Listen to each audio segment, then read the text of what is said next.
Nous sommes arrivés au moment d'être ensemble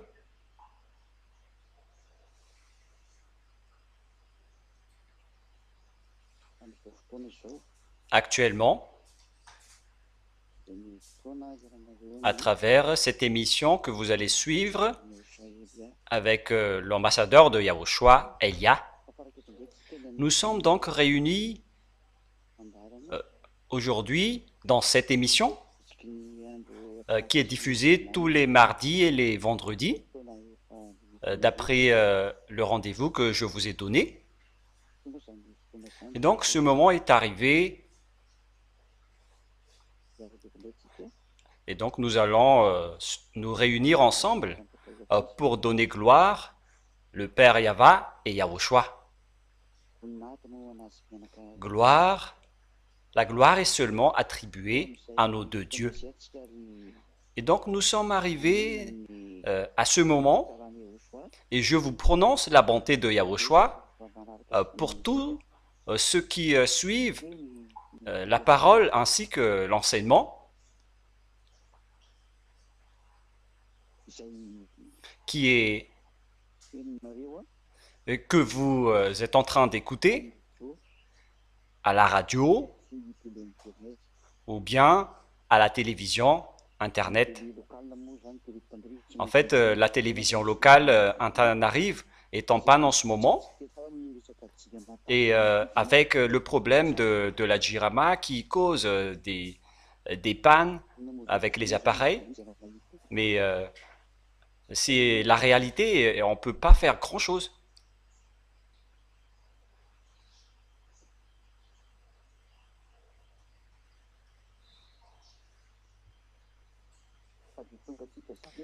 Et donc nous sommes donc arrivés dans cette réunion pour écouter ensemble la parole de Yahushua. Et vous pouvez déjà suivre à la radio Internet ou bien à la télévision Internet ainsi que à la radio locale Malagasy pour bien suivre tout cela. Donc vous pouvez suivre cette émission à travers les options que je vous ai dit tout à l'heure. Qu'est-ce que nous allons parler donc pour aujourd'hui?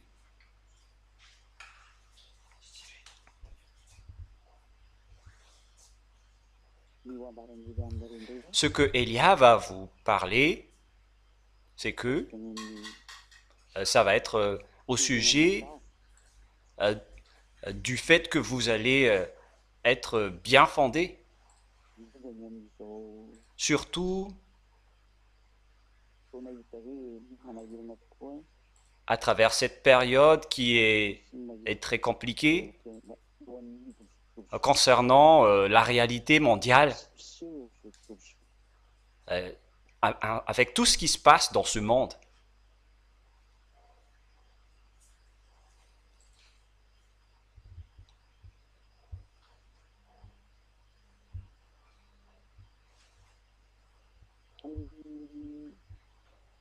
Et la semaine dernière, je vous ai enseigné et je vous ai expliqué concernant les choses qui vont se passer dans le cadre de cette fin des temps. Et nous allons encore continuer à regarder ce même sujet pour aujourd'hui.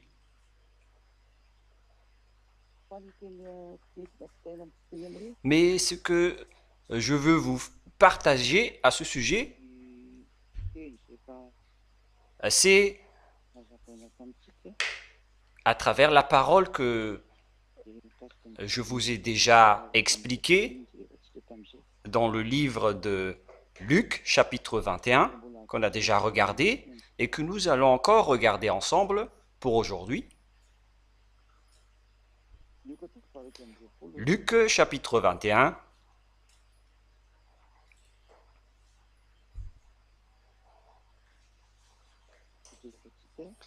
Nous allons donc voir ensemble ce verset.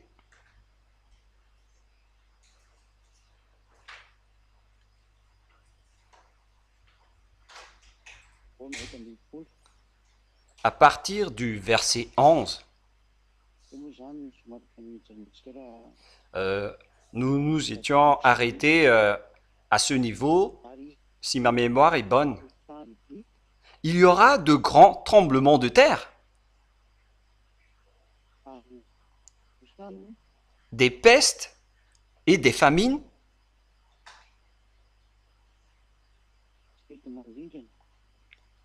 des pestes et des famines en divers lieux.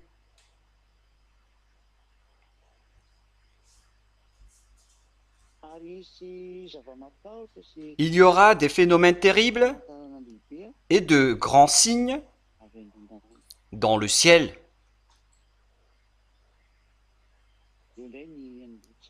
Nous allons donc commencer la parole à partir de ce verset.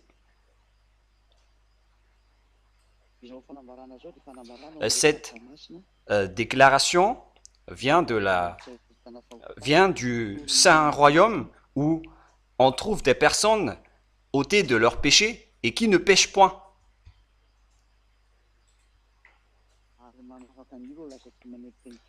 Et c'est le royaume qui ôte les péchés des gens pour qu'ils ne pêchent point. Mais pour ceux qui vont commettre des péchés volontairement, c'est leur choix de faire ça, comme Judas qui a trahi la vérité. Et donc c'est leur volonté de faire cela. Donc si c'est votre volonté, alors on ne peut rien faire pour vous. C'est tant pis. Ce sont donc les diables. Lorsque les fils de Dieu se réunissent, le diable aussi est présent dans la réunion. Il y aura de grands tremblements de terre, des famines et des pestes en divers lieux. Il y aura des phénomènes terribles et des grands signes dans le ciel.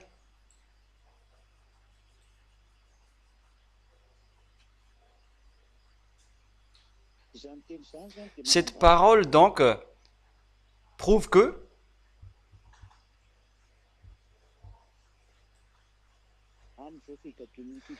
lors de cette fin des temps,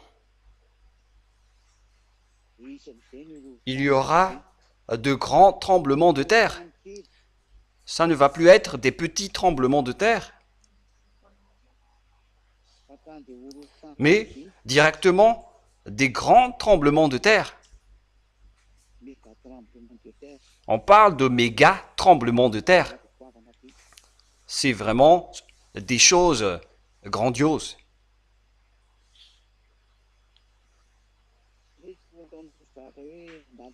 Et ce n'est plus des choses passagères comme habituellement, mais ce sera vraiment autre chose. Les genres de tremblements de terre que vous voyez par-ci et par-là, ce n'est plus le cas. Ça va être toute autre chose, car on précise bien ici qu'il y aura de grands tremblements de terre. De grands tremblements de terre.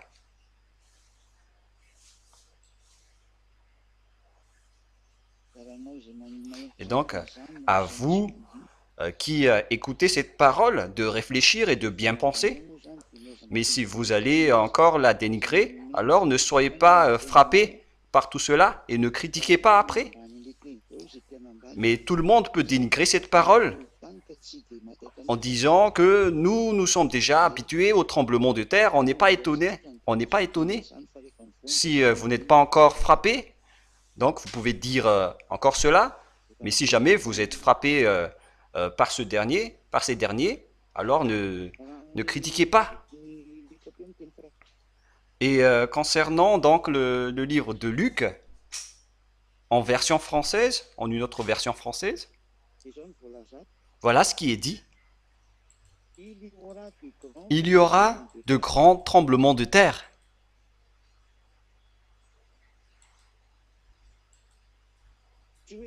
Donc, il ne s'agit plus de petits tremblements comme vous voyez d'habitude,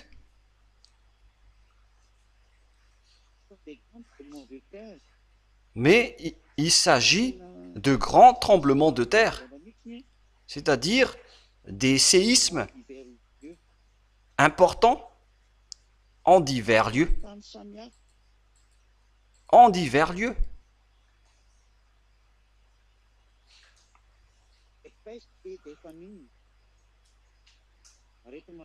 Des pestes et des famines.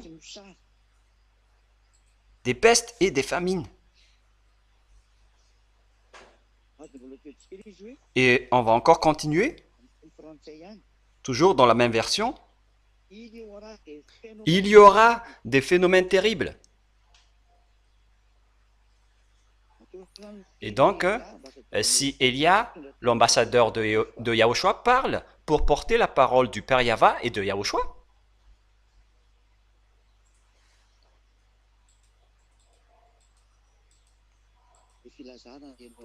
et donc c'est pour vous avertir avant l'arrivée de toutes les choses. Car le Père Yahva ne fait rien avant de dire ses idées et ses pensées à son prophète serviteur.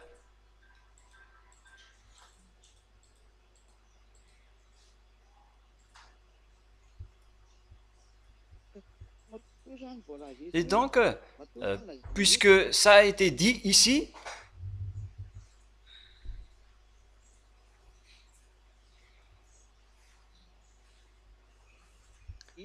il y aura des phénomènes terribles, c'est-à-dire des grands phénomènes qui vont être très compliqués, très atroces, terribles. Ça veut dire que ça va être insupportable pour vous d'écouter ou de regarder les phénomènes. Vous ne supportez même pas d'y penser. Et vous ne supportez pas du tout de les écouter. Ces phénomènes terribles. Et de grands signes dans le ciel. On parle de grands signes, des signes très grands dans le ciel qui est au-dessus de votre tête. Donc vous allez voir des choses terribles, c'est ce que ça veut dire. Voilà donc la parole de la Sainte Écriture. Et nous allons regarder toutes les paroles. Je viens de les lire en une autre version française tout à l'heure en parlant des phénomènes terribles et de grands signes dans le ciel. Et si vous allez dire, on n'a jamais vu ça. Et donc, au moment où vous allez le voir, souvenez-vous de ma parole et demandez pardon si vous le pouvez encore. D'ailleurs, ceux qui peuvent se repentir pour le cas de Madagascar, ce sont seulement ceux qui n'ont pas dit des gros mots, qui ont juste écouté l'enseignement, qui n'ont pas contesté. Ils ont encore une chance. Mais les gens qui ont déjà dit des gros mots à Yahushua, à l'enseignement et au Père Yahva, vous avez dit tous des gros mots, même à Elia, n'espérez plus entrer ici. Et si vous allez dire, mais on ne veut pas du tout rentrer chez vous, on va vous attendre à ce sujet. Mais d'ailleurs, vous ne pourriez plus venir ici. Vous n'êtes que des petits humains. Et pourquoi vous allez défier votre Créateur? Votre Créateur, il a dit, ne péchez plus jamais. Et vous dites que c'est Jésus qui vous rend pécheur, qui est votre Créateur. Mais en fait, il vous a toujours rendu pécheur. Et est-ce que c'est possible que c'est un Dieu pécheur qui est un créateur? Peut-être vous avez été créé par un Dieu pécheur, mais pas du tout. Ce n'est pas du tout le cas pour nous, jamais. Nous, on a été créés par le Dieu qui déteste les péchés. Et on l'a déjà prouvé. Et pour ceux qui sont convaincus de la parole de ce vrai Dieu qui dit qu'il déteste les pécheurs, et tous ceux qui sont avec lui ne pêchent point, si vous êtes convaincus de cela, alors courez vite pour vous rapprocher de l'église de Yahushua, où il y a Elia, et inscrivez votre nom dans le baptême. Voilà donc l'ordre et la parole qu'on vous donne. Voilà le commandement et la parole pour vous. Allez-y, inscrivez votre nom dans le baptême au sein de l'église de Yahushua où il y a Ziadiha Elia, celui qui est en train de vous parler en ce moment. Vous pouvez également voir ma photo à la télé locale et surtout sur Internet qui n'est jamais en panne. Vous pouvez me regarder à la télévision là-dedans parce que ma photo est affichée là-dedans. Voilà ce qu'on peut vous dire. Et si vous êtes convaincu de l'enseignement, car la vérité vient de l'homme vrai, mais les paroles des pécheurs ne seront jamais vraies. Les déclarations des pécheurs viennent du diable. Ça ne va jamais être vrai. Et d'ailleurs, le Père Yahweh et Yahushua vont tous les anéantir. Et si vous allez être anéantir, qu'est-ce que vous allez encore dire? Mais toutes les paroles qui s'appliquent sur votre planète Terre, depuis là-haut jusqu'en bas, ce sont seulement les paroles dites par le Père Yahweh à travers Elia. C'est seulement ceux-là qui peuvent s'appliquer sur votre planète Terre. Et on le précise bien. C'est seulement les paroles de Elia, qui est le porte-parole du Père Yahweh, le vrai Dieu qui a dit qu'il déteste les pécheurs. Il hait les pécheurs et il n'écoute jamais les pécheurs. Et les pécheurs, selon la parole de Dieu, ne l'ont jamais vu et ne l'ont jamais connu. Et donc, c'est quel genre de parole ces pécheurs vont porter? Eux, ils n'ont jamais vu et n'ont jamais connu ce Dieu. Alors, soyez tous conscients. Et que chacun se mesure. Et mesurez déjà le chemin que vous avez emprunté. Où est-ce que vous allez? Où est-ce que vous allez échapper à cette vérité? Et nous allons encore continuer à partir du verset 12. Et préparez-vous, car vous allez subir tout cela. Mais avant tout cela, on mettra la main sur vous et l'on vous persécutera ou l'on vous livrera aux synagogues, on vous jettera en prison, on vous mènera devant les rois et devant des gouverneurs à cause de mon nom. Et donc, même si ce n'est pas encore arrivé, sachez que ça va vous arriver. Et cela a déjà été vécu par les apôtres de Yahushua. Et au final, ils ont même été persécutés et tués. Donc, cette parole était déjà exécutée à l'époque des apôtres. Mais il reste encore à venir.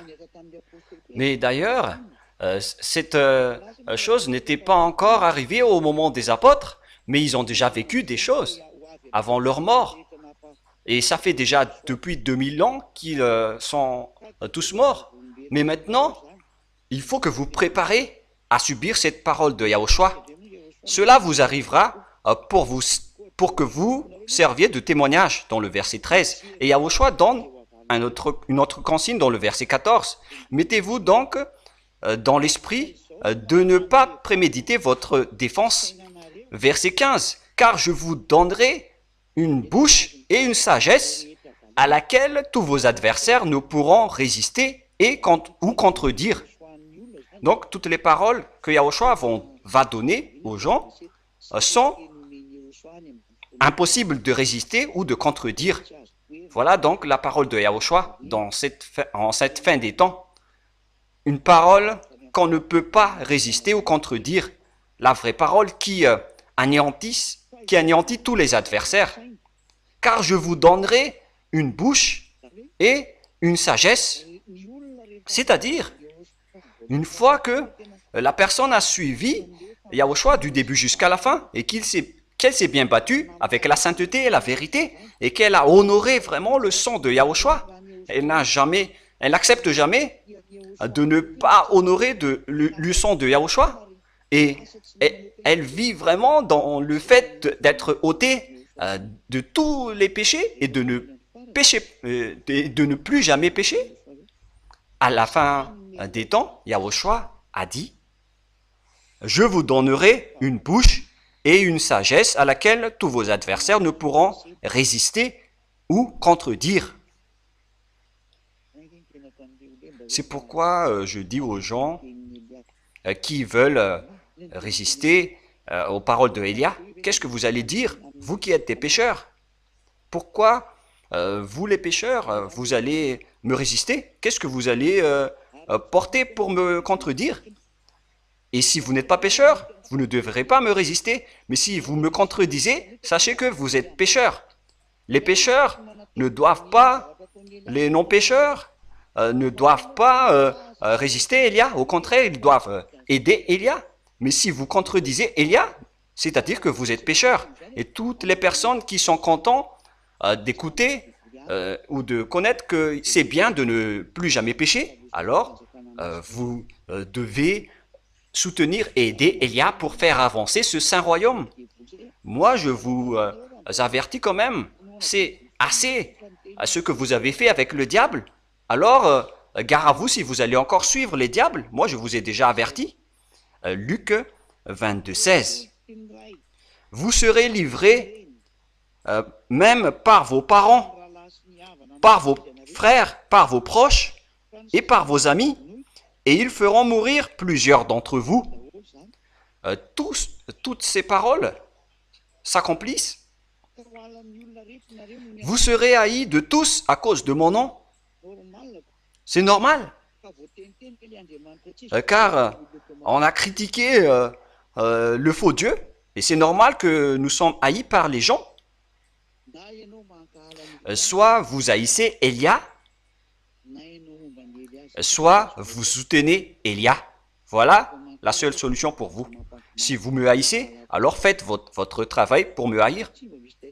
Mais nous ne sommes pas étonnés de cela, hein, car vous devez le faire. Mais par contre, si vous êtes convaincu pour suivre Élia, alors sachez ce que vous devez faire. Inscrivez votre nom dans le baptême et rapprochez-vous de Élia, c'est-à-dire dans les églises où il y a Élia. Pour Madagascar, à Antananarive, le siège se trouve à Mbujapit, mais aussi dans les autres régions où il y a les annexes des églises de Yahushua. Et même à l'étranger, à l'international, nous avons des églises de Yahushua, mais il faut toujours suivre les consignes sur Internet. Vous pouvez d'ailleurs écrire votre nom dans le numéro WhatsApp. Il y a un numéro que vous pouvez prendre. Et nous allons continuer au verset 13. Mais il ne se perdra pas un cheveu de votre tête. Par votre persévérance, vous sauverez vos âmes. Donc il faut toujours être persévérant. Car même un seul de vos cheveux ne va pas se perdre. D'une autre manière, on peut aussi dire que on va tout compter, même un seul de vos cheveux. Et qu'est-ce que ça veut dire déjà? N'ayez pas peur, même un seul de vos cheveux ne sera pas perdu. N'ayez pas peur. Mais par contre, il faut que vous soyez persévérant. Et votre persévérance va être une force pour que vous allez tenir bon. Il faut être persévérant, c'est ce que ça veut dire. Car c'est votre persévérance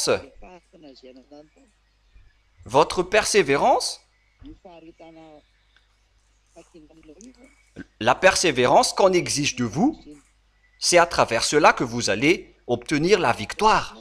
Si vous êtes persévérant, alors vous allez obtenir la victoire. Et c'est après que vous allez résister et persévérer. Donc, dès maintenant, il faut être persévérant et soyez confiants aux paroles. Il faut toujours avoir confiance à la parole. Suivez toujours les paroles de Élia. Je vous ai enseigné tout le temps la sainteté, la vérité, le fait de marcher dans la droiture. Et tous ceux qui sont avec nous ne pêchent point. Tous ceux qui sont avec Yahushua et le Père Yahva, qui est le créateur de tous ces univers et de ces galaxies, visibles ou invisibles. Il s'appelle Yahva. C'est le grand créateur. Gloire éternelle à lui. Et nous allons donc suivre le schéma avec les apôtres, car il y a une liaison entre ces deux paroles.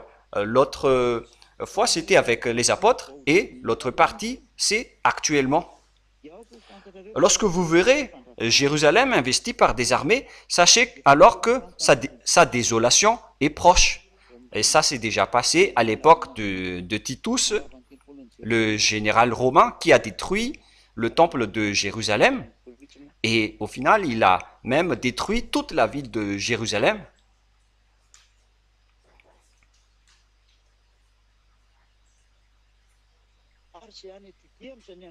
Alors que ceux qui seront à Judée fuient dans les montagnes.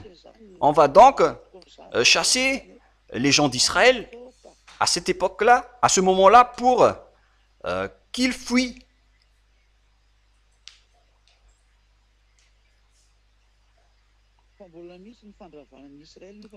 Il y aura l'anéantissement d'Israël qui va venir encore. On va vraiment détruire Israël. Je vous ai déjà enseigné et expliqué ce sujet qui est stipulé dans le livre de l'Armageddon, mais aussi dans le livre d'Ézéchiel, que nous allons d'ailleurs voir ensemble, concernant la destruction de qui déjà? De Israël. Concernant l'anéantissement d'Israël. C'est pourquoi Israël est en déstabilisation totale. Et ils ne savent plus rien faire, car ils entrent dans l'accomplissement de cette parole. Les gentils et les autres nations vont les frapper, qui sont dirigés par les Russes. C'est pourquoi il ne faut pas se battre avec les Russes. Vous, les Américains et l'OTAN, ne les combattez pas. C'est impossible de les combattre. C'est la parole du Père Yahva dans le Sefer Torah juif, dans les livres des prophètes. C'est bien précisé qu'on ne peut rien faire à cette parole. La Russie va devoir monter en puissance pour frapper les Israéliens que vous aimez ou non. Et d'ailleurs, les Russes sont également alliés avec les Arabes. En ce moment, ils sont vraiment mécontents de ce que les Israéliens font. Et bien évidemment, donc, toutes les nations vont condamner les Israéliens. Et nous allons lire alors cette parole dans le livre d'Ézéchiel, Ézéchiel 38. Et nous allons donc bien suivre la parole à ce sujet qui parle de la frappe des nations en Israël, qu'on est déjà d'ailleurs en train de voir en ce moment. Mais nous allons suivre la parole depuis la parole de Yahushua, qui était le dernier prophète israélien. Et Élia termine ses œuvres en ce moment. Élia est venu dans les autres nations pour accomplir la loi, que l'île va attendre la loi. Et Élia a sorti des règlements pour les gentils que vous voyez en ce moment. Ézéchiel 38, à partir du verset 1, la parole de Yahva me fut adressée En ces mots, Fils de l'homme, tourne ta face vers Gog, au pays de Magog, vers le prince de Roche, de Méchec et de Tubal. Voilà. Ce sont donc des nations qui se trouvent dans les septentrions. Et je vais encore vous les expliquer prochainement, mais on parle bien des pays des septentrions. Il y a également les origines, leurs origines, mais je vous les donnerai la prochaine fois, parce que sinon on va perdre notre temps. Mais ce qui est important, c'est qu'on parle ici des pays des septentrions, de l'extrême septentrion.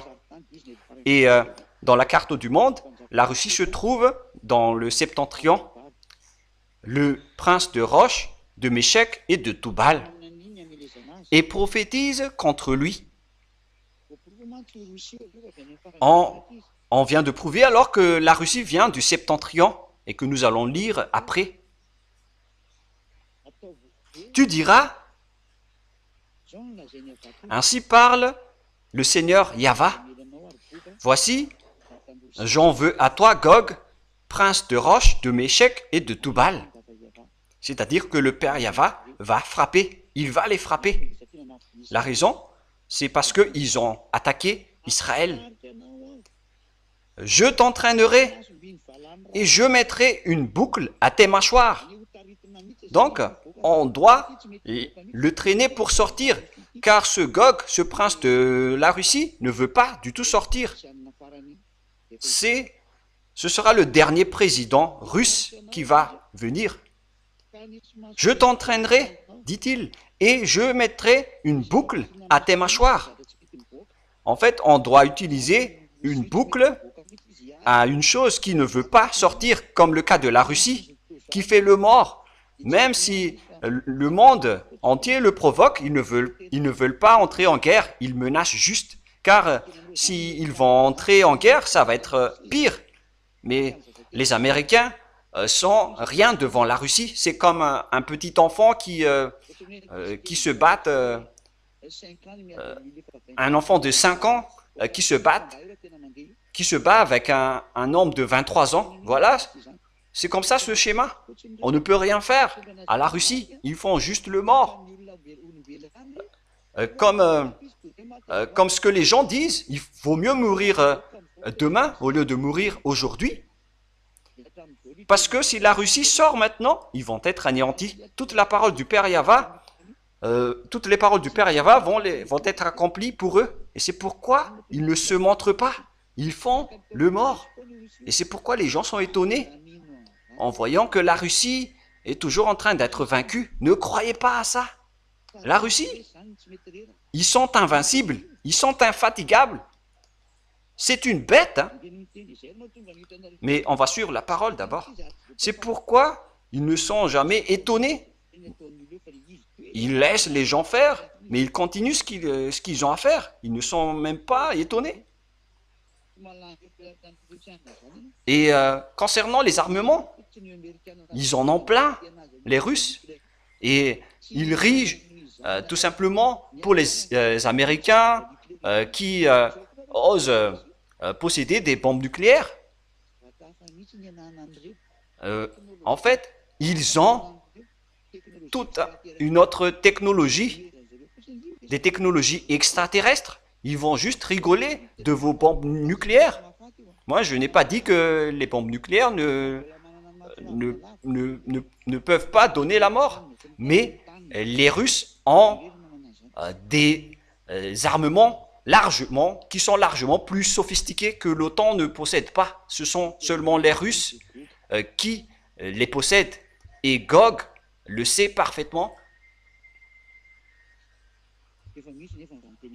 Et d'ailleurs, c'est déjà réel, ce que je suis en train de vous parler. Je t'entraînerai et je mettrai une boucle à tes mâchoires, comme mettre une boucle à un âne qu'on doit entraîner, qu'on doit traîner pour le sortir, car il ne veut pas sortir, il ne veut pas mettre fin à ses jours, car une fois qu'ils vont sortir de leur territoire, Ils vont anéantir tout dans leur passage. Mais après, ils vont aussi être anéantis. Ils ne veulent pas accepter cette défaite. Et alors, ne dites pas que la Russie n'a pas de force. Vous êtes cancre si vous dites cela. Moi, je vous le dis directement. Vous êtes cancre si vous pensez à cela. Vous ne savez même pas ce qui se passe derrière tout cela. Et si vous dites, mais pourquoi vous connaissez tout cela? Bien sûr, je connais tout cela. Moi, je vous ai dit la vérité. Je vous ai conseillé. Si vous ne croyez pas, alors on verra la suite. Et lorsque vous allez voir les résultats, vous pouvez m'en parler. Depuis longtemps, je vous ai dit qu'il ne faut pas se battre avec la Russie, vous les Américains et les OTAN. Vous ne battrez jamais la Russie. Et au début, même YouTube ne voulait pas envoyer cette commentaire au début, mais au final, ils l'ont diffusé. Car dans les commentaires, il y avait beaucoup de critiques. Les gens ont dit, comment est-ce possible que les Russes vont vaincre les Américains ou l'OTAN? Vous dites vraiment du n'importe quoi. Vous ne dites pas la vérité. Et j'ai dit, on verra. Et si vous allez voir que ma parole est vraie, alors revenez pour en rediscuter. Et nous voyons tous que les Ukrainiens n'arrivent jamais à défier les Russes qui utilisent des armements américains. Et il y a déjà même des soldats américains et de l'OTAN qui sont en Ukraine déjà. Et la guerre est déjà déclarée, hein. Ils font juste semblant. C'est pourquoi Vladimir Poutine a aussi engagé des militaires coréens. Ils ont intégré d'autres soldats. La guerre en Ukraine est déjà déclarée. Ils font des démonstrations d'armement. Mais lorsque les Russes ont envoyé leurs armes Oryzhnik, personne ne pouvait plus les défier. Et actuellement, ils ont arrêté toutes les bombes. Ils n'ont plus bombardé. Suite à la riposte russe, qui était vraiment rien par rapport à ce qu'ils possèdent entre les mains. J'espère que le président américain Donald Trump écoute ma parole. Et si vous allez dire, pourquoi vous ne détruisez pas l'Ukraine? Mais on parle de leur grand-père.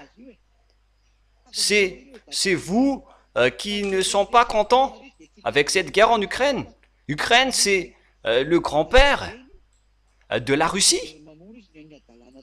Mais ils sont obligés de répondre à cause de la folie des Ukrainiens. Mais d'ailleurs, ils ont déjà dit, ne faites pas ça car ce n'est pas correct ce que vous faites. Est-ce que vous pensez que le grand-père va vaincre son petit-fils?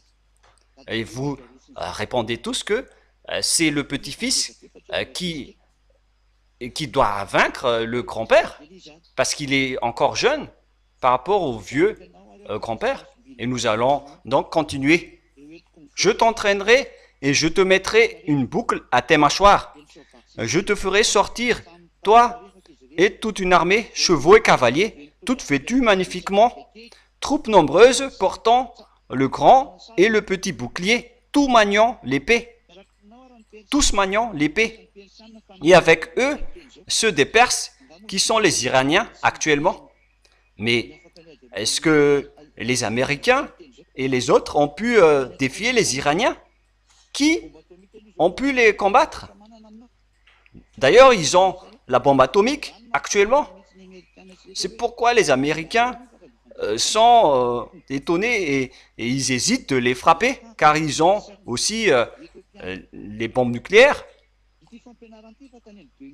Avec eux, les Perses et les Éthiopiens. Cet enseignement a été déjà enseigné par l'ambassadeur de Yahushua depuis 2003, mais je le rappelle aujourd'hui.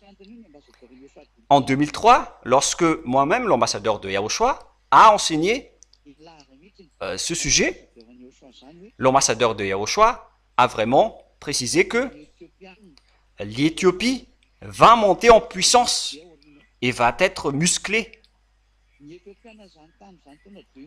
À l'époque de 2003, les Éthiopiens étaient vraiment très pauvres. des squelettes vivants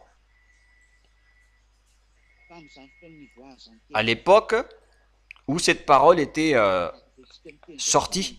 Mais au moment où l'on parle, lorsqu'on était passé là-bas, on l'a diffusé dans l'émission Let's Travel. Vous avez bien vu la puissance de l'Éthiopie. Vous avez bien vu la puissance des Éthiopiens. Est-ce que vous entendez? Donc, vous avez bien vu la force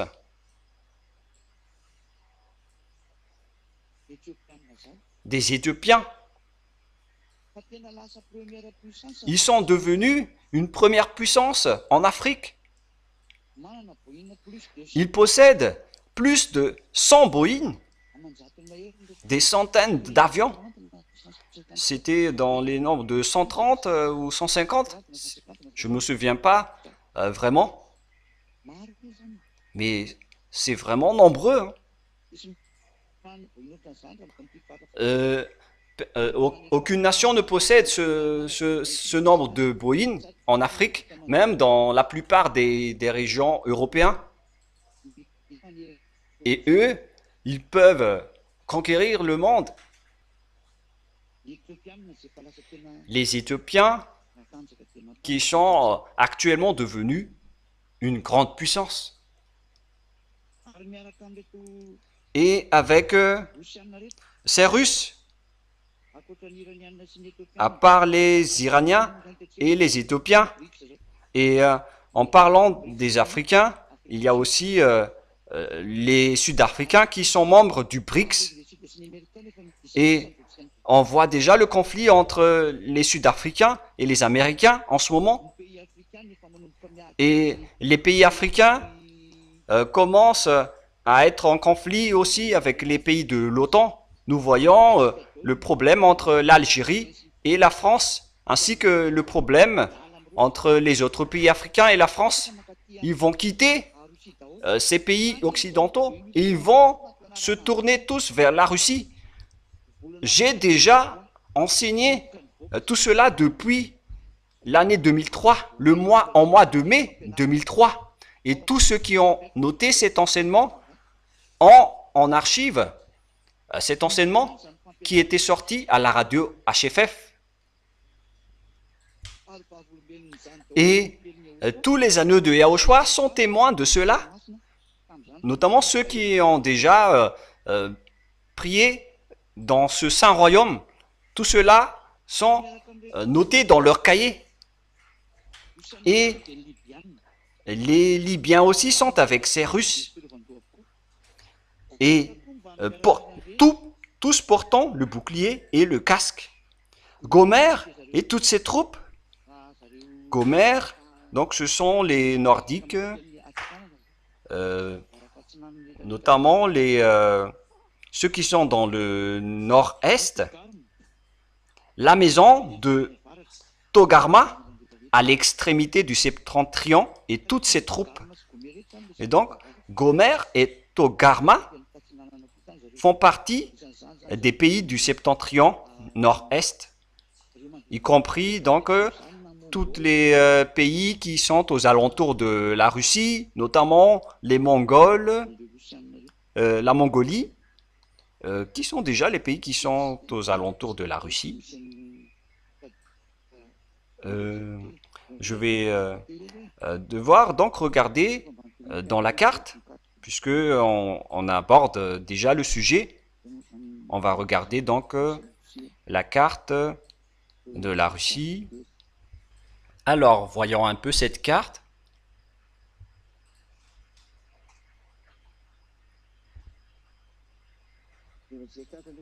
Par exemple, il y a l'Afghanistan, l'Iran, l'Ouzbékistan, qui sont tous situés dans le nord de l'Israël. Il y a aussi le Kazakhstan. Ce sont donc les pays du septentrion, ainsi que la région de Moscou, la Géorgie. C'est pourquoi ils n'acceptent pas du tout que l'Ukraine soit annexée par l'OTAN. Ils ne vont jamais l'abandonner jusqu'à la fin. La Finlande ainsi que la Lettonie s'en foutent de quitter l'alliance avec la Russie. Donc on voit plusieurs pays du septentrion ici, notamment la Mongolie. La Chine est déjà située plus à l'est, mais par rapport à Israël, ils sont tous dans le nord, dans le nord-est du septentrion. Et donc tous les pays orientaux sont concernés à ce sujet. Mais si on parle directement donc, du septentrion, donc on doit prendre comme repère Israël et on voit bien qu'il y a la Géorgie, l'Ouzbékistan qui est plus à l'ouest. Et donc, voilà donc les pays du septentrion qui est plus dans le nord-est. Mais dans la partie ouest, ce sont déjà les pays de l'OTAN qui sont les adversaires de la Russie.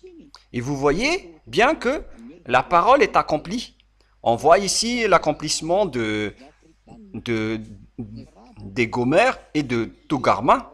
Donc on voit donc les pays africains, les Arabes et les pays nord-est, ils sont tous avec la Russie. Verset 6. Peuple nombreux qui sont avec toi. Verset 7. Prépare-toi, tiens-toi prêt, toi et toute la multitude assemblée autour de toi. Sois leur chef. Que vous aimez ou non, la Russie va diriger ce monde. Vous allez être déchus, les Américains. Vous ne serez plus les gendarmes du monde. D'ailleurs, c'est déjà le cas. Et regardez votre folie, les Américains. Vous vous battez avec le Mexique, avec le Panama, avec le Groenland et même avec l'OTAN qui est votre allié. Vous vous battez avec tout le monde. Mais ça veut dire que vous allez vous détruire vous-même. C'est vraiment pire ce que les Américains sont en train de faire. Mais d'ailleurs, c'est la parole de Dieu qui s'accomplisse. Ils sont en train de s'entretuer avec entre amis, notamment avec le Canada, un grand pays, et ils les combattent. Ils ont dit aux Canadiens de se rapprocher d'eux, sinon ils vont être en difficulté. Et vous voyez que tout devient automatique. C'est ce que je vous avais dit. L'anéantissement de ce monde devient automatique. C'est pourquoi je leur ai dit, mais qui commande votre cerveau? C'est mon père qui m'a envoyé, qui commande votre cerveau. Il s'appelle Yahyawa et son fils s'appelle Yahushua. Ce sont ces deux grands dieux qui sont le père Yahva et son fils Yahushua. Vous ne pouvez jamais les défier. Ce sont les créateurs, ce sont vos créateurs, ce sont les créateurs de vos cerveaux, ceux qui ont créé les choses visibles et invisibles. Et comment est-ce possible que vous allez arriver à les défier? Vous êtes juste fatigués, les Américains, pour mener ce combat. Moi, je vous conseille de vous allier à eux. Comme ça, vous allez mourir un peu plus vieux. Vous qui tenez la Bible et qui sont des croyants, pourquoi vous ne comprenez pas cette sainte écriture? C'est normal parce que ce sont des pécheurs qui vous ont enseigné et vous ne connaissez rien. Mais Élia est arrivé, il vient du ciel des cieux, il a été envoyé par le Père Yahva et Yahushua. Tous ceux qui sont avec lui ne pêchent point. Alors n'écoutez plus les paroles des faux dieux pécheurs qui vous ont trompé. Voilà la parole venant du vrai Dieu et tous ceux qui sont avec lui n'ont aucun péché. Il n'y a aucun péché en lui. Sois leur chef selon la Sainte Écriture pour parler de la Russie. Prépare-toi. Mais en fait, l'Iran se prépare déjà. Ils sont déjà prêts. Ils ont reçu un ordre en 2005. Ça a été archivé dans les cahiers des gens qui sont les anneaux de Yahushua. Cette parole. On a ordonné aux Iraniens de fabriquer des armements et des bombes. Et après, ils ont fabriquer des bombes nucléaires. C'est pourquoi cette parole, prépare-toi, tiens-toi prêt. Et donc l'Iran, après, a fabriqué des bombes nucléaires et l'AIEA n'a jamais pu les confirmer jusqu'à la fin. Et au contraire, ils continuent à fabriquer leurs bombes. Et moi, je vous dis, et je vous le confirme, moi, Elia, ils ont déjà fabriqué des bombes. Donc moi, je dis aux Américains et à l'OTAN qu'ils en possèdent déjà. Vous êtes juste fatigués d'envoyer l'AIEA pour contrôler s'ils ont des bombes ou pas. Ils ne vont jamais vous dire la vérité, mais c'est la parole de Dieu qui les ordonne d'en fabriquer. Et Elia vous le confirme qu'ils en possèdent déjà. Et ceux qu'ils possèdent peuvent vous tuer. Et ce sont les Russes qui les ont soutenus à ce sujet.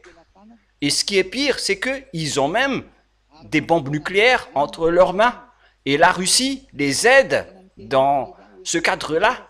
Et Elia parle au monde entier, car vous ne connaissez rien. Donc je vais vous parler. Ils en possèdent déjà. Le sage voit le danger et se cache, mais le fou avance et le regrette. Moi, je vous ai déjà averti, alors c'est de la folie si vous allez encore insister.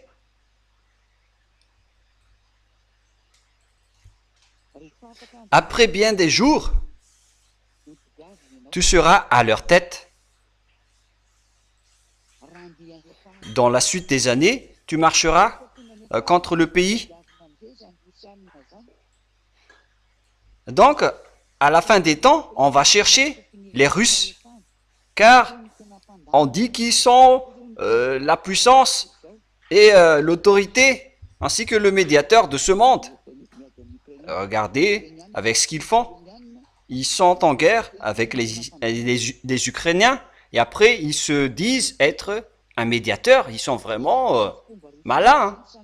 Elia ne protège pas les Russes, jamais. Ce sont mes adversaires.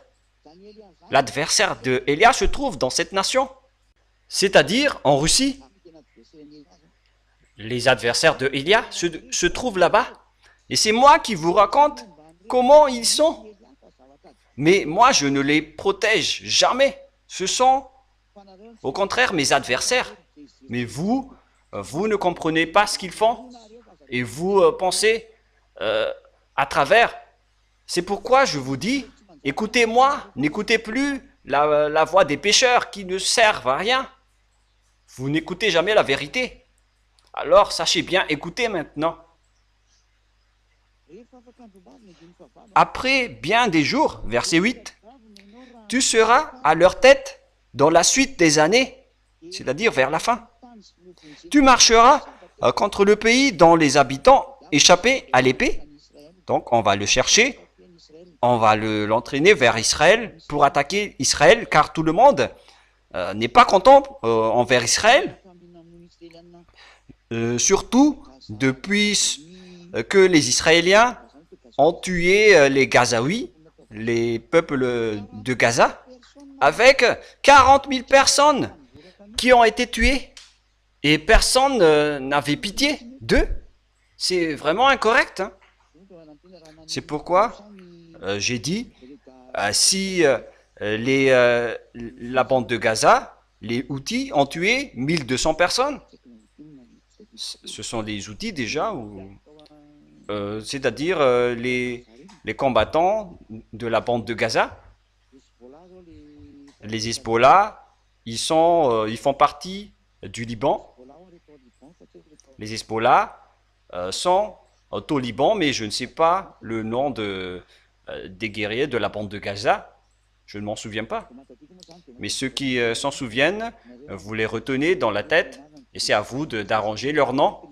D'ailleurs, ce n'est pas vraiment ce qui nous importe, mais cela a bien existé.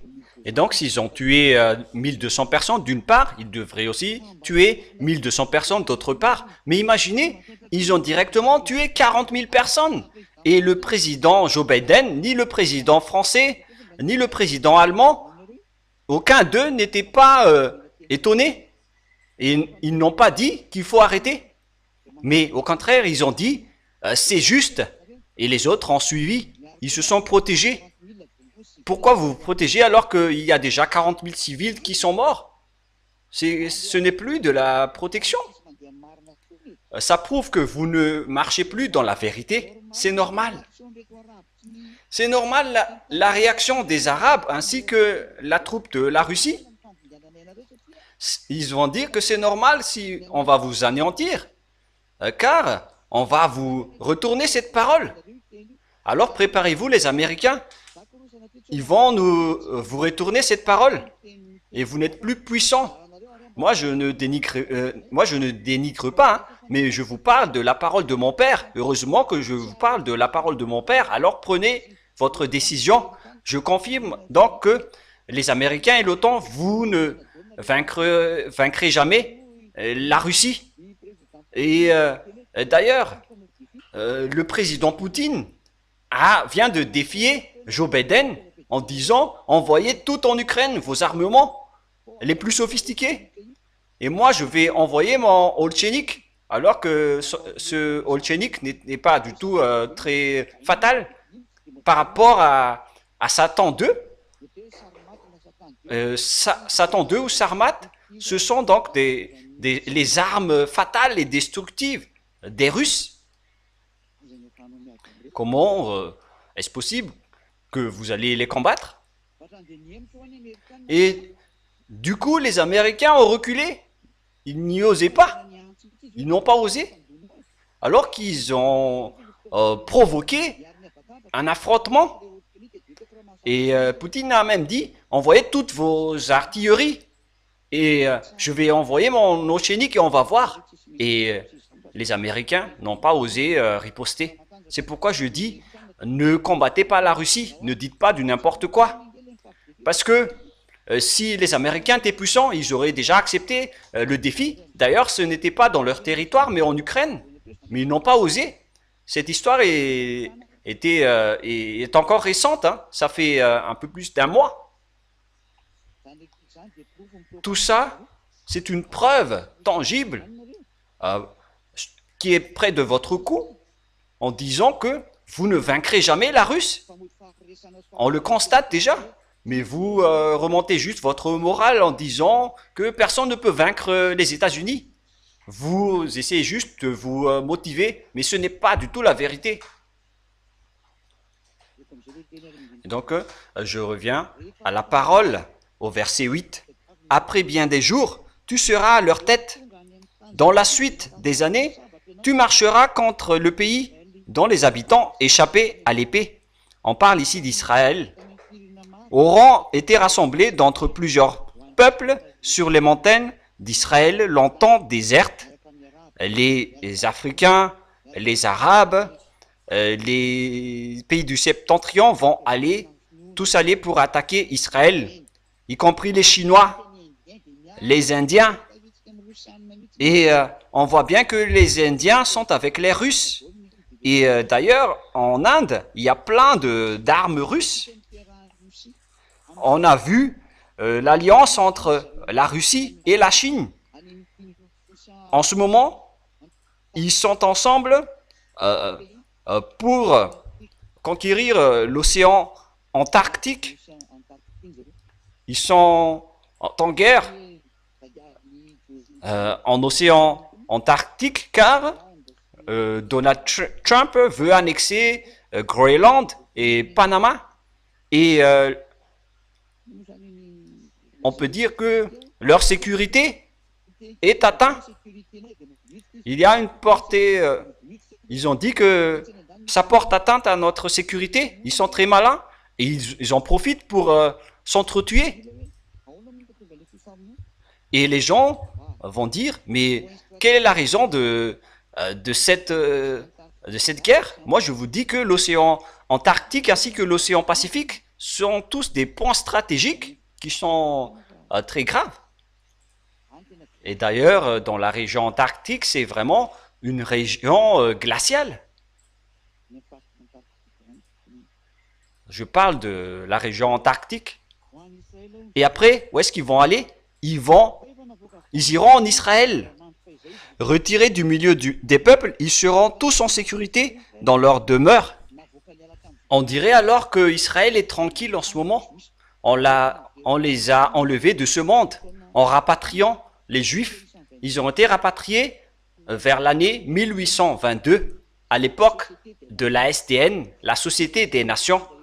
Tous les étudiants en histo-géo savent cette histoire. Pour ceux qui ont connu la classe de terminale, pour ceux qui ne se souviennent plus, alors il faut faire de la révision. En fait, retirés du milieu des peuples, ils seront tous en sécurité dans leur demeure. On parle ici d'Israël. Mais pourtant, ils ne sont pas tranquilles à cause de ces Arabes. Car la parole de Dieu dit, « Je vais vous faire une pierre pesante pour les nations aux alentours. » Je vous l'ai déjà expliqué.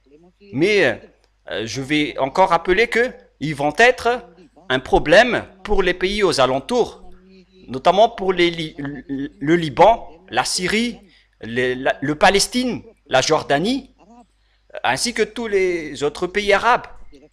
Ils sont devenus des problèmes pour les autres, pour accomplir la parole de Dieu, que même s'ils vont être rapatriés, ils vont être un problème pour les autres nations.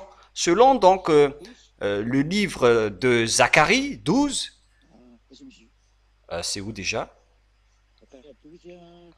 Zacharie 12, versets 2 et 3. Zacharie 12, et voyez bien donc la continuité de la parole. Il ne dit pas que vous avez déjà sommeil, et tant pis pour vous, hein, parce que cette parole ne va plus se répéter. On ne sait plus la suite. Zacharie 12, versets 2 et 3. « Voici, je ferai de Jérusalem, c'est-à-dire Israël, qui est la capitale, Jérusalem, une coupe d'étourdissement pour tous les peuples d'alentour, et aussi pour Juda, dans le siège de Jérusalem. » Verset 3. « En ce jour-là, je ferai de Jérusalem une pierre pesante pour tous les peuples. » Et voilà le problème persistant en Israël jusqu'à aujourd'hui.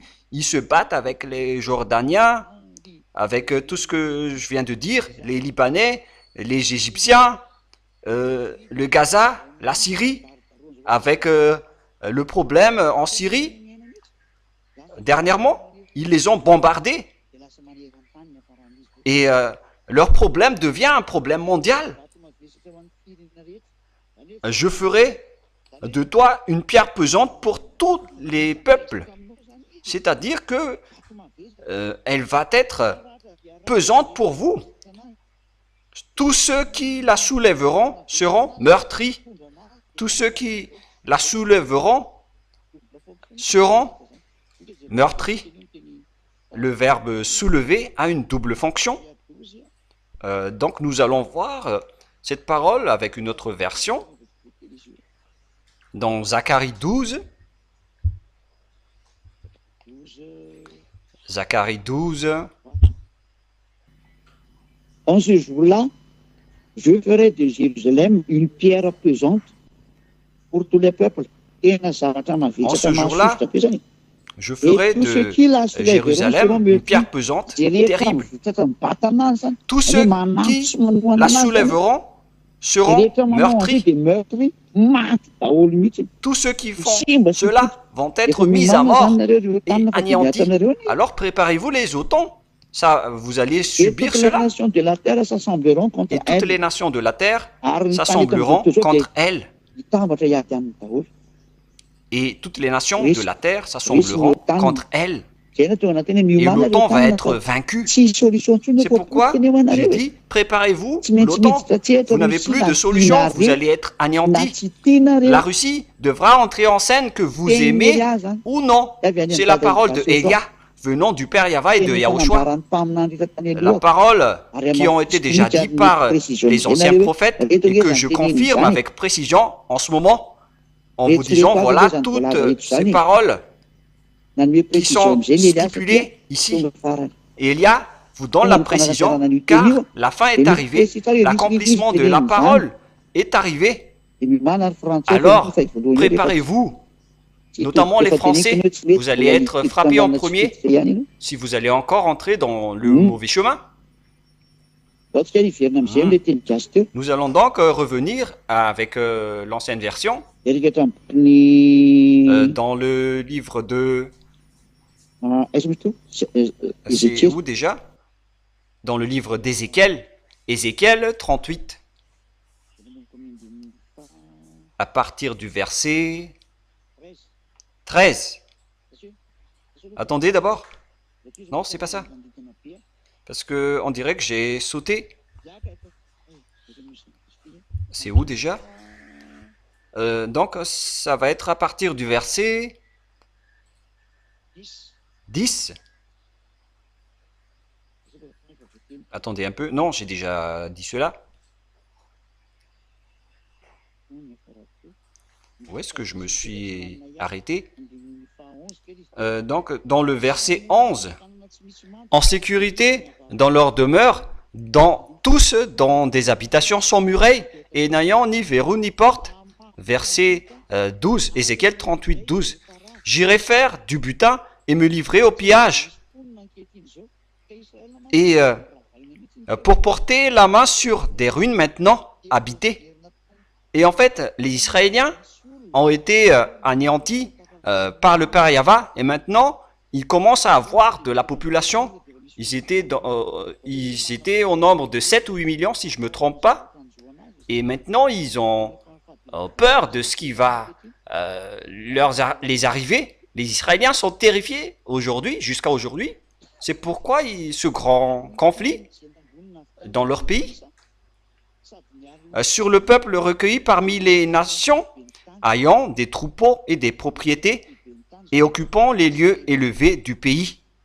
C'est-à-dire que les Israéliens se trouvent au centre de la terre. Donc, la Sainte Écriture précise bien ici que ce n'est pas Rome, des catholiques romains, qui est le centre de la terre. Mais le centre de la terre est bien Israël. C'est Israël qui est le centre de la terre. Et donc, le centre du monde doit partir d'Israël. Voilà la parole du Père Yahva selon la Sainte Écriture. Et regardez donc l'erreur des sabbatistes. En fait, ils veulent instaurer le pape et ils disent que c'est le pape qui est au centre de la terre. Mais comment est-ce possible? C'est dans Apocalypse 17, ils ont parlé de la femme qui était entourée de montagnes, alors que la Sainte Écriture dit qu'il s'agit d'une femme qui chevauche 7 montagnes, mais qui n'est pas aux alentours, entourée de 7 montagnes, mais ils ont directement interprété que ce sont les 7 montagnes qui entourent Rome. C'est un enseignement démoniaque sorti par Jésus. Ça renverse vraiment la parole. Et ils se critiquent entre eux. C'est vraiment de la folie. Mais on va continuer. Dans le verset 13, c'est bail dedans, les marchands de Tarsis et tous leurs lionceaux te diront, viens-tu pour faire du butin? Est-ce pour piller que tu as rassemblé ta multitude? Pour emporter de l'argent et de l'or? Pour prendre des troupeaux et des biens? Pour faire un grand butin? Voilà donc ce qui est dit ici. Verset 14. C'est pourquoi prophétise, fils de l'homme, et dis à Gog, ainsi parle Yahva. Oui, le jour où mon peuple d'Israël vivra en sécurité, tu le sauras. C'est là donc que le Père Yahva a dit, et que lorsque le Père Yahva est en colère, son colère ne s'arrête plus. L'Israël n'y échappera jamais. Est-ce que vous pensez qu'il va laisser ça tranquillement? Il a dit, oui, le jour où mon peuple d'Israël va vivre en sécurité, tu le sauras. Et voilà la suite. Alors tu partiras de ton pays, des extrémités du septentrion. On parle ici de Gog. Et c'est pour prouver que la Russie se trouve dans les extrémités du septentrion. Si on prend comme repère Israël, donc on verra tout de suite Moscou juste en haut. Alors, tu partiras de ton pays, des extrémités du septentrion. On parle donc ici de la Russie, mais pas de Groenland. Mais soyez conscients, il n'y a que 50 000 personnes sans soldats en Groenland. Et d'ailleurs, c'est un territoire du Danemark, c'est-à-dire appartenant à l'OTAN. Ça ne veut rien dire. Ça n'a aucun rapport avec Groenland. On parle de Russie ici. Alors tu partiras de ton pays, des extrémités du septentrion, toi et de nombreux peuples avec toi, tous montés sur des chevaux, une grande multitude, une armée puissante. Qu'est-ce qu'ils vont faire, cette grande multitude d'armées puissantes qui se sont regroupées avec la Russie? C'est pourquoi j'ai dit, c'est la Russie qui est le centre de toutes les nations, mais plus les Américains.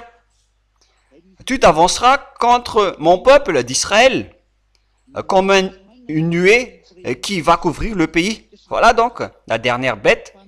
Ce sont les Allemands qui les ont anéantis en premier, les Israéliens, mais la dernière bête qui va les anéantir, c'est la Russie. C'est pourquoi elle est la dernière bête. C'est la dernière bête qui est la huitième bête selon le livre d'Apocalypse. Je te ferai marcher contre mon pays afin que les nations me connaissent quand je serai sanctifié par toi sous leurs yeux, ô Gog. On parle ici donc de la fin du monde.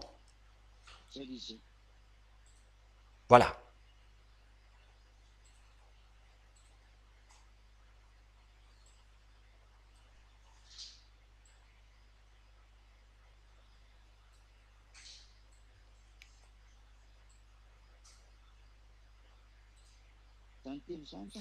Cette parole donc nous prouve la fin de ce monde, ainsi que toutes les choses qui vont frapper les Israéliens. Voilà ce qui va se passer. Voilà ce qui va s'accomplir.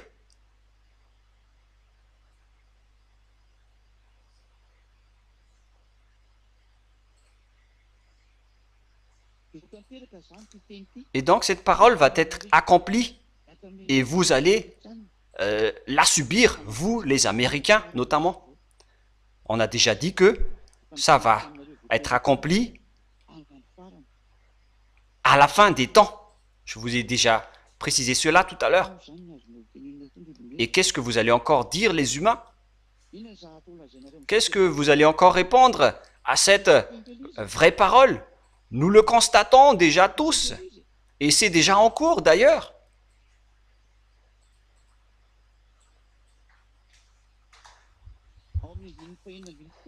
Dans le verset 16, tu t'avanceras contre mon peuple d'Israël comme une nuée qui va couvrir le pays dans la suite des jours. Et qui vous dites que ce n'est pas encore le cas? C'est déjà le cas, avec le rancune des Arabes envers les Israéliens, la rancune des Russes envers les Israéliens, avec les Israéliens qui persécutent tous les alliés de la Russie, avec l'encouragement des États-Unis. Mais vous pensez que vous allez réussir? La Russie va rire de vous. Vous dites que l'économie de la Russie est devenue faible à cause de la guerre en Ukraine, mais il ne se casse pas la tête avec cela. Il ne se casse même pas la tête avec tout cela. L'anéantissement de ce monde est entre leurs mains. Et si les Russes peuvent frapper les Israéliens avec leurs alliés africains et arabes, c'est-à-dire qu'ils ont la puissance entre les mains. Ils sont invincibles. Et moi, je vais vous donner toutes les paroles à ce sujet en disant qu'ils sont invincibles. Ils vont devoir ils vont arriver en Israël. Nous allons voir cette parole dans Joël, chapitre 4. Joël, chapitre 4, verset 1. Car voici, en ces jours, en ce temps-là, quand je ramènerai les captifs de Juda et de Jérusalem, verset 2, je rassemblerai toutes les nations et je les ferai descendre dans la vallée de Josaphat, qui n'est autre que Armageddon, car la vallée de Josaphat, c'est la vallée qui est au bord de la montagne de Megiddo en Israël. Et la montagne de Megiddo, ce n'est autre que l'Armageddon. C'est pourquoi on parle d'Armageddon. Et donc la vallée qui est proche de cette montagne, c'est la vallée de Josaphat. Il s'agit donc d'un seul territoire, mais avec différentes appellations. Et je rassemblerai toutes les nations et je les ferai descendre dans la vallée de Josaphat. Là, j'entrerai en jugement avec elles au sujet de mon peuple d'Israël, mon héritage, qu'elles ont dispersé parmi les nations. Et donc, le Père Yahva va se venger ici. Et d'ailleurs, les Israéliens vont encore être meurtris. Et écoutez, ils ont tiré mon peuple au sort. Et ils ont donné le jeune garçon pour une prostituée. Ils ont vendu la jeune fille pour du vin. Et c'est encore long, mais nous allons donc directement sauter dans le verset 14 ou 11. Joël 4, 11. Hâtez-vous et venez, vous toutes, nations d'alentour, et rassemblez-vous. Là, ô Yahva, fais descendre tes héros. Quand les nations se réveillent et qu'elles montent vers la vallée de Josaphat, car là je siégerai pour juger toutes les nations. Et donc, les alliés de la Russie vont d'abord frapper les Israéliens, et c'est après que le Père Yahva va descendre par le biais de Yahushua pour les frapper, et pour frapper Gog. Saisissez la fossile, car la moisson est mûre. Venez fouler, car la pressoir est plein. Les cuves regorgent, car grande est leur méchanceté. Verset 14. C'est une multitude dans la vallée du jugement, car le jour de Yahva est proche dans la vallée du jugement. Le soleil et la lune s'obscurcissent, et les étoiles retirent leur éclat. De Sion, Yahva rugit. De Jérusalem, il fait entendre sa voix. Les cieux et la terre sont ébranlés, mais Yahva est un refuge pour le peuple, un abri pour les enfants d'Israël. Et vous saurez que je suis Yahva, votre Dieu, résidant à Sion, ma sainte montagne. Jérusalem sera sainte. Voilà donc la parole qui dit que ça va être pire ce qui va se passer en Israël. Et maintenant, nous allons lire dans Apocalypse, chapitre 16, pour confirmer cette dernière guerre. Apocalypse, chapitre 16, à partir du verset 12. Verset 12, 13. Et c'est quoi la suite? 14, 15 et 16. Pour terminer ma parole d'aujourd'hui. Le 6e verset, ça coupe sur le grand fleuve d'Euphrate et son eau tarit, afin que le chemin des rois venant de l'Orient fût préparé. Et qui est le roi de l'Orient? C'est la Chine. Hein? C'est la Chine. C'est pourquoi je vous dis, ne vous dépendez pas des Orientaux, vous les Américains. Moi, je vous conseille toujours, ne croyez pas que les Ukrainiens vont s'allier avec vous. L'Ukraine, c'est le grand-père de la Russie. Moi, je vous le dis. Mais si vous ne croyez pas, tant pis pour vous. Ne croyez pas à la diplomatie chinoise. leurs cerveaux vont tous être renversés à cause de la parole du Père Yahva. Je vous ai déjà dit, hein, car le Père Yahva ne fait rien avant de dire, avant de parler avec son prophète serviteur. Moi, je vous ai dit, si vous ne voulez pas être frappé, ne croyez pas que les Chinois, les Japonais, les Coréens vont être vos alliés. Tout se renverse actuellement. L'hypocrisie peut être possible, mais sachez qu'ils ne seront jamais contents pour vous. Comment voulez-vous que les Japonais vont être contents pour vous, les Américains qui les avaient bombardés avec de la bombe atomique à l'époque de Hiroshima et de Nagasaki? Vous avez bombardé leurs ancêtres. Et sachez que les deux Corées restent toujours des frères. Ils vont s'allier à un moment soudain.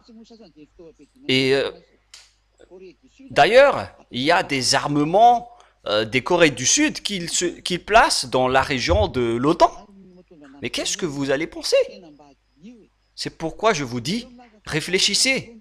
Vous dites que vous les Occidentaux, vous utilisez la Bible. Vous êtes exigeant avec cette Bible alors que vous ne connaissez rien. Ce qui est dedans, votre Dieu Jésus, c'est un faux Dieu. C'est pourquoi Élia a enseigné l'enseignement pour vous dire qu'il faut que vous réfléchissiez. Car Jésus, votre Dieu, c'est un envoyé du diable. Et regardez ce que vous faites. Vous faites du n'importe quoi. Au lieu de mourir plus longtemps, vous mourrez à l'avance à cause de cette situation. Car vous faites confiance à vos ennemis. Et pourquoi vous les soutenez si vous dites qu'on n'est pas avec eux? Et si vous dites qu'on va juste accaparer leurs richesses? Mais de quelle importance? Mais nous, on vous dit, vous ne pouvez pas contester la parole du Père Yahva et de Yahushua. Même Donald Trump ni Emmanuel Macron ne peut contester cela, ni le roi anglais et ni le chancelier allemand ne peut contester tout cela, ainsi que l'OTAN, même les Chinois, les Arabes, les Africains, ni les Iraniens, ainsi que tous les Orientaux et les pays du Septentrion avec la Russie. Personne ne peut contester cette parole qui est déjà descendue, qui est déjà en cours, que Élia est en train d'expliquer. Vous ne pouvez plus rien faire. Apocalypse 16. Et son eau tarit afin que le chemin des rois venant de l'Orient fût préparé. Et regardez bien, les Chinois sont spécialistes en construction de routes. Et actuellement, le fleuve d'Euphrate se tarit à cause de la sécheresse, y compris le tigre puissant, tigre puissant Euphrate, et je ne sais pas quel est le nom du dernier. Tout se tarit pour construire le chemin du roi venant de l'Orient, c'est-à-dire les Chinois, les Orientaux vont creuser pour accomplir ce projet dans le but de chercher de la richesse, mais en fait, c'est un danger atroce qui va les attendre. Yahushua va les frapper. Et Élia et Yahushua vont aller ensemble. Et si vous allez dire, est-ce que vous allez apparaître avec Yahushua dans les nuées? Oui, ce sera bien le cas. C'est pourquoi Élia part en reconnaissance avant son retour. Waouh! Si vous ne le connaissez pas, moi je vous le fais connaître. Verset 13. Et je vis sortir de la bouche du dragon, et de la bouche de la bête, et de la bouche du faux prophète. On parle donc ici des mauvais esprits qui sortent, des diables. C'est pourquoi il ne faut pas suivre les diables si vous ne voulez pas subir cela. 3 esprits impurs semblables à des grenouilles, car ce sont des esprits de démons qui font des prodiges et qui vont vers les rois de la terre afin de les rassembler pour le combat du grand jour du Dieu Tout-Puissant. Et donc les diables vont attirer tous ces soldats ainsi que tous ces rois, car Yahushua et Élia vont arriver avec les soldats du ciel des cieux qui vont juste nous soutenir, mais ils ne vont pas, il ne s'agit pas d'un combat de corps, mais il s'agit de l'autorité et de la puissance venant du ciel des cieux. Et on verra la suite. Verset 15. Voici, je viens comme un voleur. Heureux celui qui veille et qui garde ses vêtements, afin qu'il ne marche pas nu et qu'on ne voit pas sa honte. Heureux celui qui veille. C'est ce que j'ai dit à vous, les anneaux de Yahushua. Il faut bien garder vos vêtements. Gardez bien les vêtements que vous allez apporter lors du cérémonie de l'agneau pour que vous ne soyez pas nus devant Yahushua, car vous n'allez pas supporter le regard du Père Yahva et de Yahushua. Et s'ils vont vous voir nus, ils vont vous jeter en enfer car vous êtes mauvais. Alors, il faut bien régler vos vêtements et montrer votre amour pour Yahushua par tous les moyens pour ne pas être nus. Vous connaissez bien vos vêtements. Où est-ce que vous allez avoir ces vêtements? Nous allons voir cette précision dans Apocalypse 19, 8, si je ne me trompe pas. Apocalypse 19, 8. Et il lui a été donné de se revêtir d'un fin lin éclatant, pur, car le fin lin, ce sont les œuvres justes des saints. Ce sont donc les hommes saints uniquement qui peuvent faire ces œuvres justes, mais les pécheurs et les malfaiteurs ne peuvent pas faire ces œuvres et ils n'ont pas de vêtements. Mais les hommes saints qui iront au ciel des cieux, ils vont soutenir ces œuvres justes pour soutenir les travaux de Yahushua en recherchant des esprits à sauver, en soutenant les travaux de Yahushua. Heureux sont ces personnes selon la Sainte Écriture et la parole de Dieu. Et il lui a été donné de se revêtir d'un fin lin éclatant. Ce sont des œuvres des justes, des œuvres justes des saints. Il faut bien faire les œuvres de Yahushua. Quiconque veut aller au ciel des cieux, alors faites cela. Mais si vous ne voulez pas y aller là-bas, ce n'est pas un problème. On ne force pas l'amour. Si vous aimez Yahushua, alors faites en sorte que vous arrivez là-bas et ne faites plus aucun mal. Mais si vous ne l'aimez pas, à quoi bon de faire cela? Ce sont seulement les personnes qui aiment Yahushua qui soutiennent ce travaux dans le monde entier pour avoir des vêtements. Mais si vous ne voulez pas avoir des vêtements, ne le faites pas et un point c'est tout. Voilà. Apocalypse 16. Verset 16. Et donc je vais relire le verset 15. Voici, je viens comme un voleur. Heureux est celui qui veille et qui garde ses vêtements. Il faut donc bien garder vos vêtements avec la sainteté, le fait de ne plus faire aucun mal, de bien faire les œuvres de Yahushua et de soutenir au maximum les travaux de Yahushua. Les œuvres justes, c'est les œuvres justes que vous devez soutenir et non pas les œuvres du diable. Pourquoi vous soutenez les œuvres qui produisent des pécheurs? Mais soyez conscients les gens. On continue la parole. Et qui garde ses vêtements afin qu'il ne marche pas nu et qu'on ne voit pas sa honte. Et si vous négligez alors cette parole, vous allez être nus.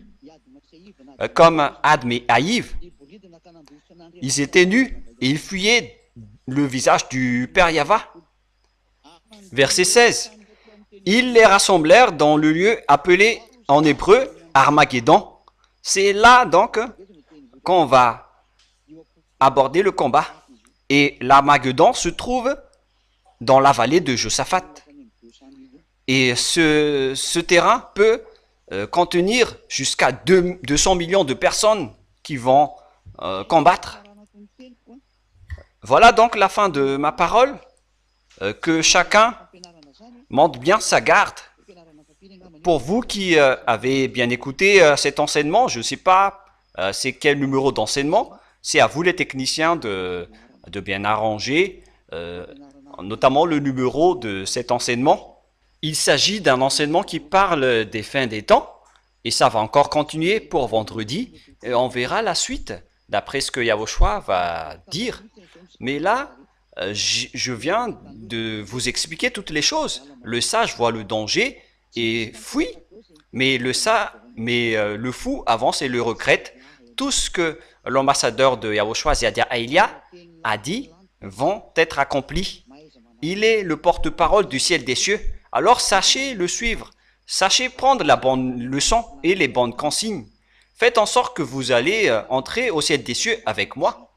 Sachez que les pécheurs n'y entreront jamais. Soyez conscients, c'est Élia seulement qui a réussi à transformer une personne pour qu'elle ne pêche point. C'est la preuve qu'il a été envoyé par Yahushua depuis le ciel des cieux pour amener les gens en Yahushua. Et ceux qui sont avec lui ne pêchent point. Que Yahushua vous bénisse. Moi, je vous ai déjà dit que je suis déjà là. Je suis déjà arrivé. C'est moi que vous avez attendu et recherché. Mais c'est vous qui ne voulez pas vous rapprocher. Et vous avez déjà tout vu. Les gens sont maintenant ôtés de leurs péchés et ne pêchent point. Mais quel est l'objectif si on veut être avec ce Dieu? La réponse, c'est d'être ôté des péchés. Parce que c'est la seule solution pour que vous soyez intégrés au ciel des cieux. Mais ce n'est pas avec les miracles et les guérisons que vous allez être intégrés là-bas. Et parce que jusqu'à maintenant, vous êtes toujours pécheurs. Moi, je vous dis, vous n'irez jamais au ciel des cieux si c'est le cas. Et ce sont les descendants des méchants qui cherchent toujours des miracles et des prodiges. Ce sont les descendants des méchants qui cherchent des miracles et des prodiges. N'entrez pas dans ce sens-là. Recherchez maintenant Élia. Ne cherchez plus la guérison et le miracle. On cherche des personnes qui ne pêchent point. Alors suivez Élia. Je vais vous ramener en Yahushua. Nous irons tous ensemble chez lui. Je vous ai dit la vérité. Je vous souhaite être le bienvenu en Yahushua. Alors prions ensemble. Merci infiniment Père Yava pour cette parole. Tu es vraiment notre chair. Sauve les gens, Père Yava, et délivre les gens, guéris leur esprit pour qu'ils se tournent vers cette vraie parole. Ils connaissent déjà qu'il y a un grand danger qui les attend et qui est déjà en cours. Ce n'est pas que ça va encore venir, mais c'est déjà en cours avec toutes les choses qui se passent en ce moment. C'est pourquoi je te demande, Père Yava, sauve les gens qui le méritent, qui peuvent être encore sauvés. Sauve les autres nations. Faites en sorte qu'ils écoutent la parole de Élia, Père Yava, notamment les autres nations, ainsi que le reste des Malagasy que tu vas encore faire entrer. Faites entrer tout le monde. Et je demande ta bonté ainsi que ton amour. Écoute la demande de Élia. Père Yava, gloire éternelle à toi. Réponds à nos prières et à nos appels et bénis toutes ces paroles pour que ça apporte du bien à ceux qui l'ont écouté et pour une guérison pour leur esprit ainsi que pour leur corps. Père Yava, gloire éternelle à toi. Et au nom de toi, mon cher Yahushua, que je fais toutes ces paroles entre les mains du Père Yava. Alléluia. Amen. Et donc voilà pour notre réunion d'aujourd'hui. Je vous souhaite à tous d'être bénis par Yahushua et à notre prochain rendez-vous pour ce vendredi. Que Yahushua vous bénisse tous. Au revoir et à la prochaine.